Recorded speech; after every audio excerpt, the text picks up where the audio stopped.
Children are going to choose role models. And if you don't put a positive one in their life, they will choose a negative one. They're not going to just go through life without following someone.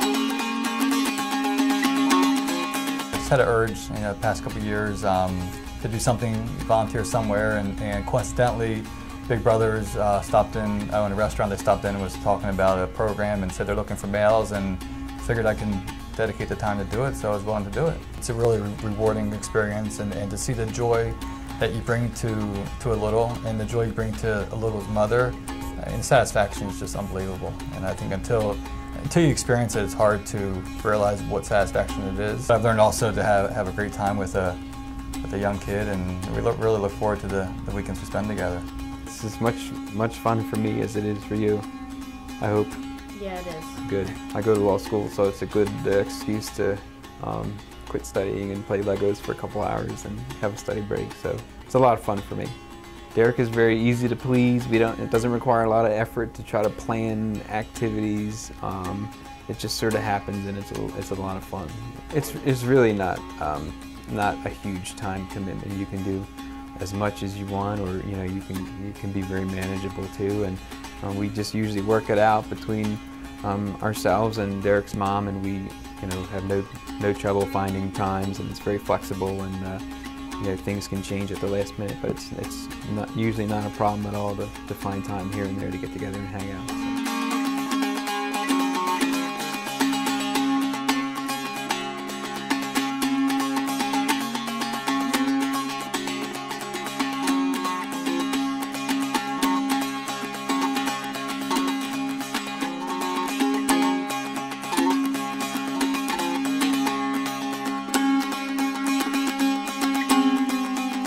If we only had 100 kids on the waiting list, it would be about 60 to 70% would be boys waiting on the waiting list.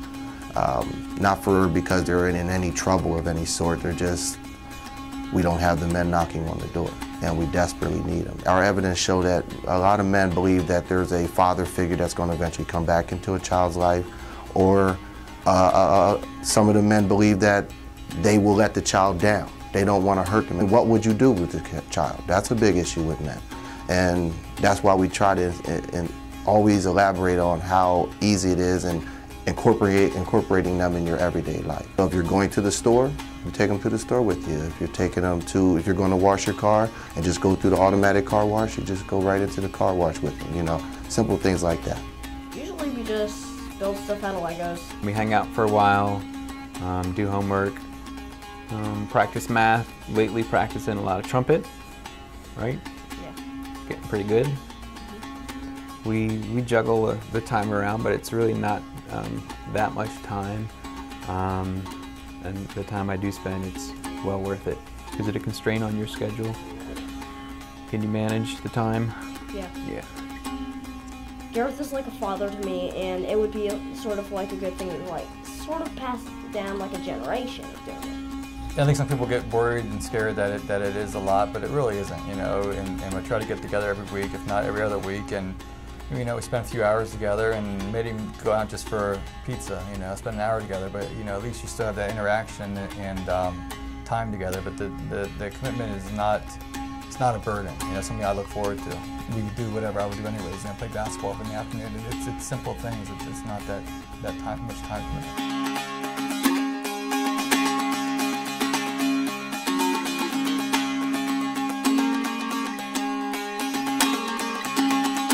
We have two major programs.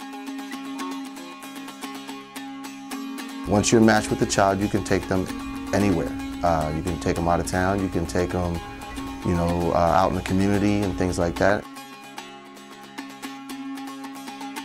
Just the same as our community-based program, however, it has to stay on site.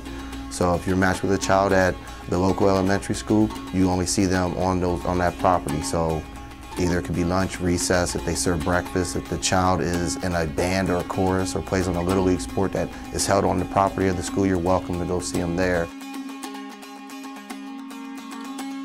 Look up our website, which is www.capbigs.org. That's www.capbigs.org. Always look into the organization that you're about to join. The other option is to give us a call. Anybody who answers the phone here is trained to let you know what's going on. We can let you know about some events that we have coming up where you can come and get a feel for what we do and how simple it is, and maybe even speak to some matches. Seeing it firsthand, the difference that this program makes with little effort, I believe everybody should volunteer to do this one way, shape, or form. Either it's a school-based program, an after-school program that we're involved with, or a community-based program. We had 1,100 kids in our program in 2008. It's November of 2008 now. We have 1,100 kids in our program. We had 0 enter the juvenile justice system. You know, I mean, it speaks for itself.